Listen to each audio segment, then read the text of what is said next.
morning mga igan! Uy, Pasko sa Mayo, 25 na. Biyerkules para sa pampagising na balita at morning gimmick. Tutok lang kayo parati dito sa unang Hirit.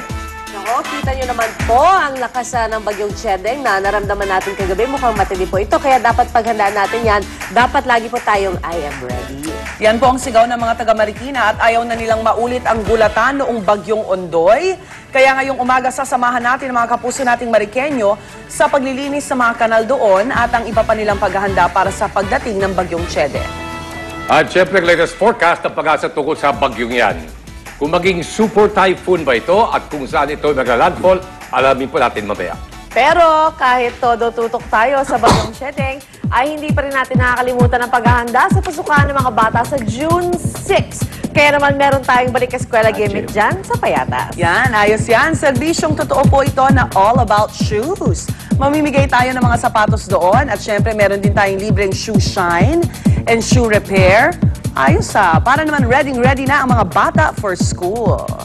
Okay, kaya bago ang lahat ng yan, narito muna dapat mga balitang malalaman nyo sa ating top Hirit.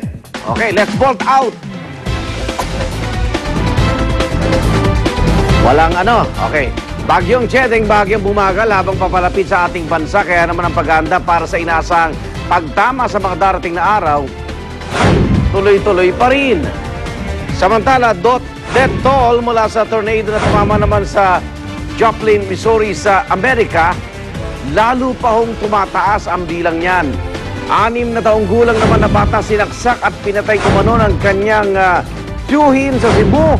At may nakasaksi pa umano, pasintabi po sa mga kumakain ngayong umaga, na yung atay ng batang yan kinain daw ng suspect.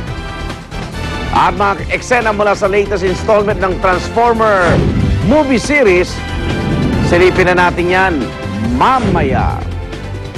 At narito na ang detalye ng mga balita. Bagyong Chedeng, bahagyang bumagal. Base sa ulat ng Pag-asa kaninang alas 4 madaling araw, natagpuan ang mata ng bagyo sa layong 365 kilometers sa silangan ng Katarman, Northern Samar. Nagtataglay po si Chedeng ng lakas ng hangin na umaabot sa 115 kilometro kada oras at bugso na umaabot naman sa 145 kilometro bawat oras. Tinatahak ni Chedeng ang pakanluran hilagang kanluran direksyon at ang bilis niya, ang bagal, 13 kilometers per hour.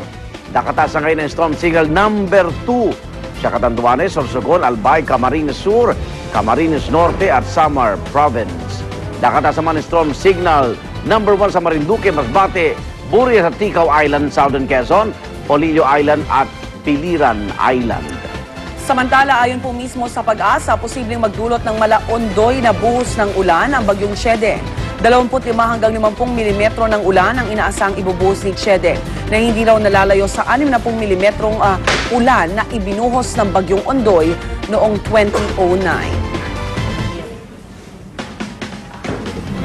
Dahil nasa dagat pa itong si Chedeng, no? Naasahan natin na lalo pa siyang mag-intensify within the next 24 hours. Kaya po ang ilang lalawigan na madalas na tinatamaan ng bagyo, puspusan na ang paghahanda para kay Chedeng. Sa Albay, sinimulan na ang repacking ng relief goods na ipapamahagi sa mga lubang maapektuhan ng bagyo.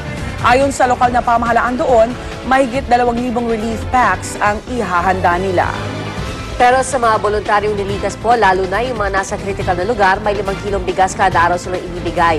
At binalaan na rin ang 43,000 residente sa mga mabababang bayan ng Albay, kabilang na ang mga bayan ng Owas, Pulangi at Libon. Pero kung hindi raw sila papayag mag-evacuate sa kasagsagan ng bagyo, ipatutupad na ng gobyerno ang forced evacuation.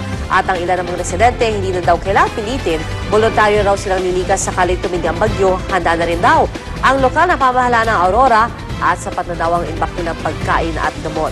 Naka-standby na rin ang Philippine Army doon na handang responde sakaling kailanganin ang kanilang tulong at partikular na binabantayan ng lokal na pamahalaan doon ang mga bayan ng Dilasag, Kasiguran at Binalungan. Samantala, puspusan na rin po ang paghahanda ng mga lokal na pamahalaan dito sa Metro Manila para sa pagdating ng bagyong Chedeng. Ang MMDA magtatayo na rin ang mga command post sa ilang lugar na mabilis pong bahain.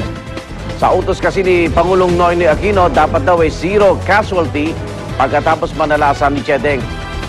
Sa ilang bahay nga sa Provident Village sa Marikina na nalubog ng bagyong Ondoy, may mga backdoor na pwedeng lusutan kapag bumaha ng sobra. Naglagay din sila ng ilang panic room sa itaas ng kanilang bahay kung saan may mga nakaimbak ng mga pagkain. At sakaling tumaas na ang tubig, may nakahanda na ring life vest, improvised alarm system at rubber boats ang ilang residente. Ayon sa MMDA, may ilang lugar sa Metro Manila silang partikular na babantayan kung sakaling bumuhos ang malakas na ulan dulot ni Chedeng. Kabilang na dyan ang Sampaloc at Rizal Avenue sa Maynila, Calentong Panadero sa Maynila at Mandaluyong, South Superhighway at Bendia Avenue sa Makati, Tatalon sa Quezon City, Sucat, Parañaque at Alabang, Muntinlupa. Kaya sa buong ito, makibalita na tayo sa paghandang ginagawa po ng lungsod ng Marikina sa pagdating ng Bagyong Chedeng. Nandun po ngayon si Susan Enriquez. Susan?